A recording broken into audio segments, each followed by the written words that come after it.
आज जब पूरा देश भक्तिमय माहौल में डूबा है, जब एक एक व्यक्ति के मन में ऐतिहासिक पल के साक्षी होने का उल्लास है, क्या गांव, क्या शहर, क्या गरीब, क्या अमीर और क्या आगड़े, क्या पिछड़े, हर किसी के मुख पर बस एक ही नाम है, मेरे राम, सबके राम। अयोध्या में बन रहे श्री राम मंदिर के भव्य समारोह को लेकर जहां एक ओर सारा देश आनंदित है, तो वहीं कुछ लोग जो समाज में बेमनस्यता फैलाना चाहते हैं, वे मुट्ठी भर लोग सोशल मीडिया से लेकर सड़कों पर अपना जहर उगल रहे हैं। आज सुबह सुबह जब मैं सोशल मीडिया प्लेटफॉर्म एक्स पर पहुंचा, वहां देखा कि एक हैशटैग चलाया जा रहा है, मंदिर नहीं स्कूल चाहिए। आज जब देश के सांस्कृतिक अभ्युदय के प्रतीक राम मंदिर के निर्माण को लेकर हर कोई उत्साहित है, तब ऐसे में स्कूल से लेकर हॉस्पिटल तक के आंकड़े दिए जा रहे हैं। तो आइए एक बार इन वाम पोषित मीडिया बंधु, सोशल मीडिया एक्टिविस्ट ऐसे लोगों को कुछ आंकड़ों से रूबरू कराते हैं। नमस्कार, मेरा नाम है अंकित, आप देखना शुरू कर चुके हैं आयुध।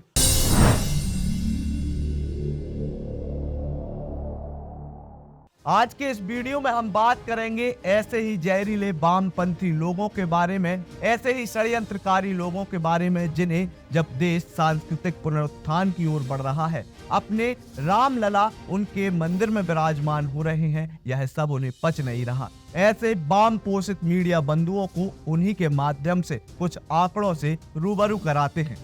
अब जब मंदिर की जगह पर स्कूल बनाने की मांग उठ रही है, तो ये आंकड़े उन लोगों को जानना जरूरी है जो लोग ये मांग उठा रहे हैं। दुनिया भर में भारत ही एक अकेला ऐसा गैर इस्लामिक मुल्क है जहां सबसे ज्यादा 3 लाख मस्जिदें हैं। इतनी मस्जिदें संसार के किसी भी देश या इस्लामी मुल्क में तक नहीं है। यहाँ तक कि विश्व में 8 ऐसे देश हैं जहाँ मुस्लिम आबादी तो है, पर एक भी मस्जिद नहीं बनने दी गई। वहीं इसी विषय पर कुछ सामाजिक और जागरूक लोगों का कहना है कि जिन लोगों को अब मंदिर की जगह पर स्कूल बनाने की चिंता हो रही है, वही लोग अगर हज में दिए जाने वाले अनुदान की जगह हॉस्पिटल और स्कूल की चिंता कर लें, तो देश का और भला हो सकता है। मैं आपको बता दूं कि सरकार हर साल लगभग 1.5 लाख से ज्यादा मुस्लिमों को हज के लिए सब्सिडी देती है और इस हज यात्रा में एक व्यक्ति पर 2 से 3 लाख रुपए का खर्च आता है। वहीं अगर आप बात करें तो एक छोटे बच्चे की प्राइमरी शिक्षा पर महज 7200 रुपए खर्च किए जाते हैं। तो अब उन लोगों को सोचना चाहिए जो लोग मंदिर की जगह स्कूल बनाने की मांग कर रहे हैं। उन लोगों को ये चिंता करनी चाहिए कि यदि आप हज पर नहीं जाएंगे तो आपके जो हज से लगभग 2 से 3 लाख रुपए बचने वाले हैं, उन रुपयों को आप किसी बच्चे की जीवन भर की शिक्षा तक में खर्च कर सकते हैं। ऐसा इसलिए कह रहा हूं क्योंकि मुस्लिम समुदाय का लिटरेसी रेट मात्र 57.3 है, जो देश में सबसे कम है। तो क्या हज का पैसा बचा के शिक्षा पर खर्च नहीं किया जा सकता? यही नहीं, देश के सभी वक्फ बोर्डों के पास कुल मिलाकर 8,54,509 संपत्तियां हैं, जो कि 8 लाख एकड़ से ज्यादा जमीन पर फैली हैं।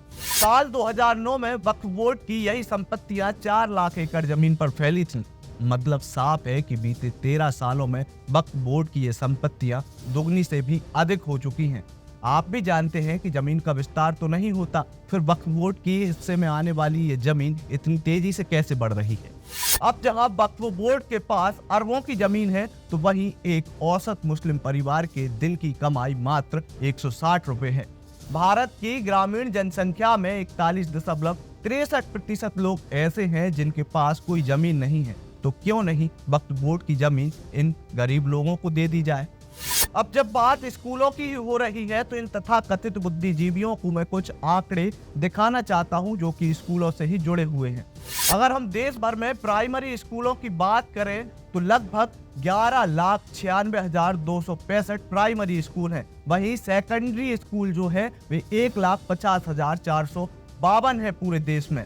अगर हम देश में हायर सेकेंडरी स्कूलों की बात करें तो पूरे देश में लगभग 1,42,398 हायर सेकेंडरी स्कूल हैं।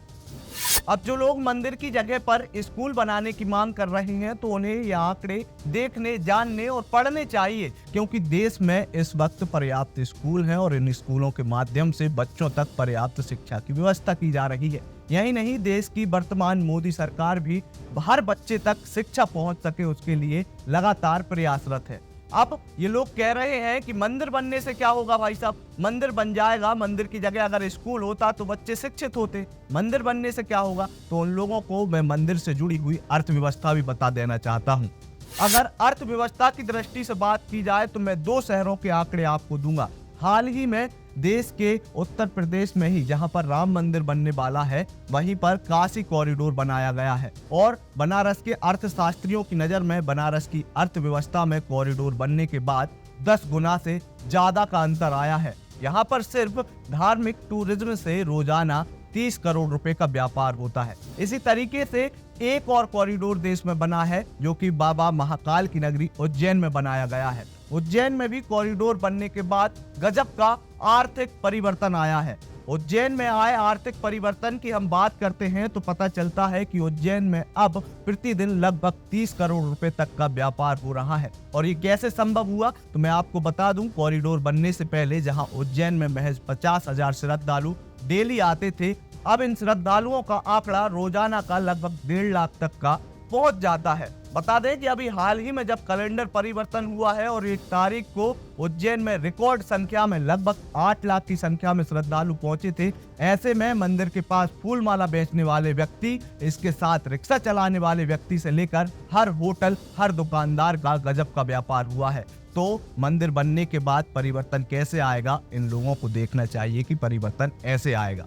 तो मुझे लगता है इस वीडियो के माध्यम से ये आंकड़े वे लोग जरूर देखेंगे जो आज सुबह से एक नैरेटिव के तहत ये एजेंडा चला रहे हैं कि अयोध्या में मंदिर नहीं स्कूल की आवश्यकता है। उन लोगों को अब समझ आ जाना चाहिए कि देश में स्कूल की आवश्यकता भी उतनी ही जरूरी है जितनी कि देश को सांस्कृतिक पुनरुत्थान तक पहुंचाने की। आपको यदि रिपोर्ट पसंद आई हो तो इसे अपने दोस्तों और रिश्तेदारों के साथ साझा करना ना भूलें। इसके अलावा आप हमें फेसबुक, ट्विटर और इंस्टाग्राम पर भी फॉलो कर सकते हैं। अभी तक आपने अगर यूट्यूब पर आयुध को सब्सक्राइब नहीं किया तो आयुध को यूट्यूब पर सबसे पहले सब्सक्राइब कर लीजिए। आपका बहुत बहुत धन्यवाद। लगातार जुड़े रहने के लिए आयुध को सब्सक्राइब जरूर करें।